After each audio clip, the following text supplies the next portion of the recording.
Rendez-vous. C'est tout ce qu'il vous reste à faire. Rendez-vous. Des appels au génocide.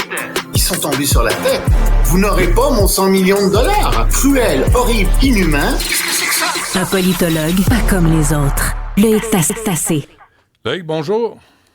Bonjour, Benoît. Je veux juste te dire, à la fin de l'émission, avec Alexandre Moranville, on va revenir sur les grandes chansons, l'œuvre de Eminem, qui appuie officiellement Kamala Harris et Tim Walz.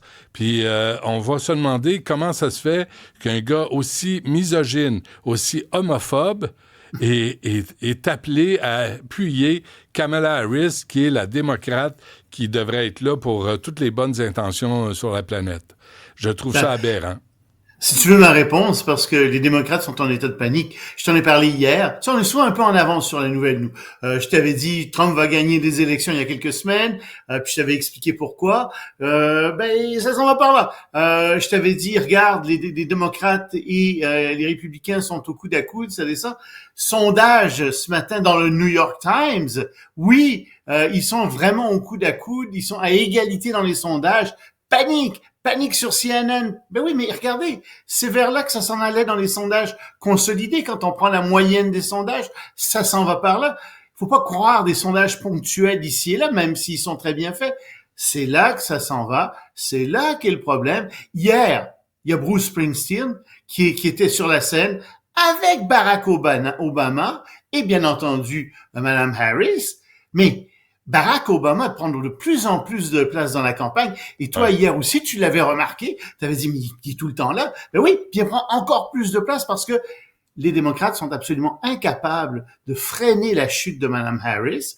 Puis il y a des gens qui, naïvement, disent, peut-être que Donald Trump pourrait remporter l'ensemble des votes au niveau national, mais que les grands électeurs voteront pour Mme Harris. Non. Regardez les sondages. Regardez les sondages dans les États clés. Ça ne va pas par là du tout. Vous êtes en train de rêver en couleur. C'est pas ça qui se passe. Puis pire que ça, si tu regardes les sondages de Mme Harris au 25 octobre et que tu les compares avec ceux de Mme Clinton au 25 octobre ou de M. Biden au 27, c'est épouvantable.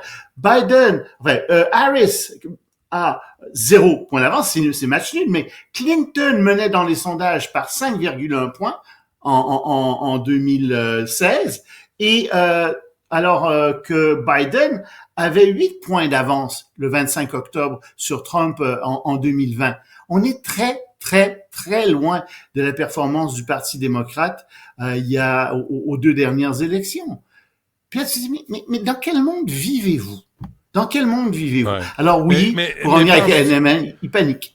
Penses-tu que, tu sais, Springsteen, j'ai toujours aimé Springsteen, là, mais là, il vient à Montréal le 31 octobre, des billets à 500, à 750 piastres.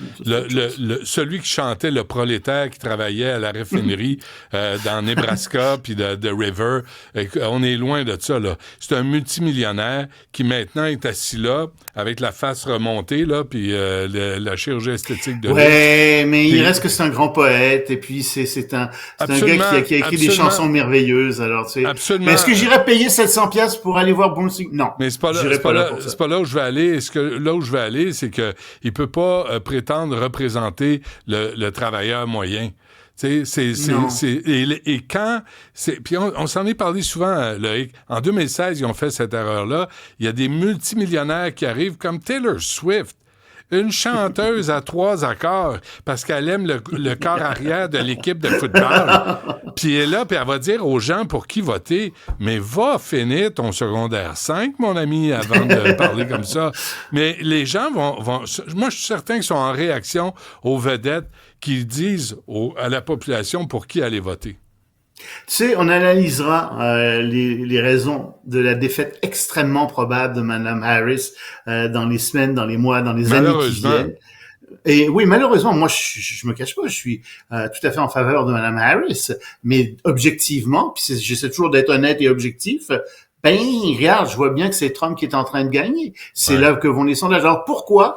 Oui, tu as raison, il y a un écœurement de la population. Mais il y a aussi le wokisme qui écœure particulièrement la population. Il y a aussi un certain racisme chez Mme Harris qui écœure la population. C'est ça sur son programme. C'est Mme Harris promet aux gens qui sont noirs 25 000 $ juste parce qu'ils ont la peau noire. Aux entrepreneurs, 25 000 $ pardonnables de subventions.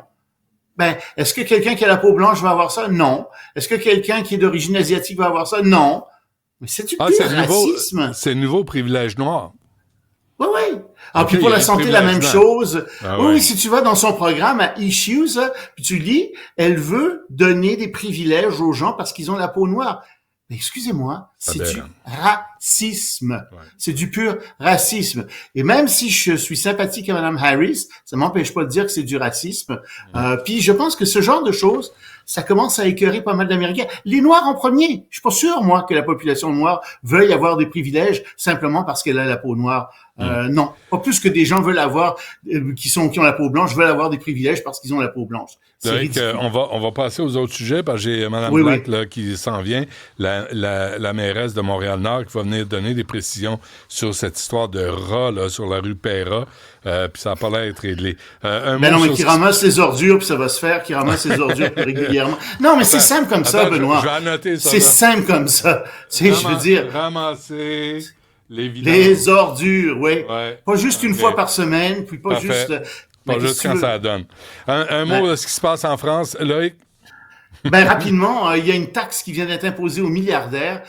Donc tous les gens qui ont plus que 1 milliard d'euros vont être imposés sur leur patrimoine qui dépasse 1 milliard d'euros à 2% par année. Alors évidemment, le ministre, ça s'est fait contre le ministre du Trésor en France qui voulait pas de ça, mais tu sais, c'est un tel fouillis à l'Assemblée nationale qu'il y a personne qui décide de rien. Finalement, les députés de gauche ont réussi à faire passer ça. D'accord. Mais c'est beaucoup d'argent, ça, c'est 500 personnes en réalité qui sont visées. Le ministre du Trésor dit, ça va faire fuir les milliardaires, mais d'autres répondent, oui, mais attention, ces milliardaires-là, ils possèdent 45% du patrimoine de la France, et leur patrimoine a doublé en 7 ans. Donc, c'est normal qu'on les impose à 2%. Mais tu sais, le patrimoine, c'est comme ta maison.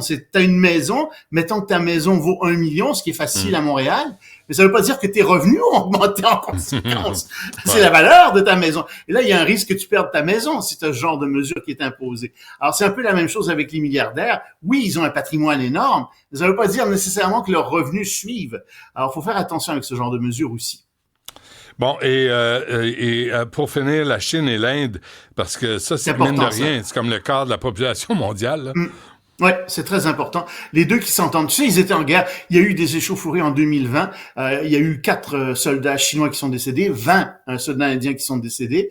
Et ces deux pays qui s'aiment pas trop, ils sont en concurrence au niveau du commerce. Et voilà que il y a une grande conférence entre les deux pour essayer de placer les frontières. On veut vraiment définir les frontières de façon rigoureuse. On pense que ça va prendre 1 mois. Et donc, il y a un rapprochement, un beau rapprochement en ce moment entre la Chine et l'Inde. L'Inde est très prudente là-dedans. Elle a une politique de petits pas, tandis que la Chine a les bras grands ouverts. Mais attention, ça ne fait pas l'affaire des États-Unis et de leurs alliés, parce que l'Inde est toujours vue comme un contrepoids possible à la Chine. Alors, tu t'imagines, s'il y a vraiment une alliance qui se tisse entre la Chine et l'Inde, avec la Russie en plus, ben, ça commence à devenir assez inconfortable pour les États-Unis et leurs alliés dans la région. Parfait. On reparle de tout ça lundi prochain. Merci, Loïc. À lundi. À lundi. Benoît.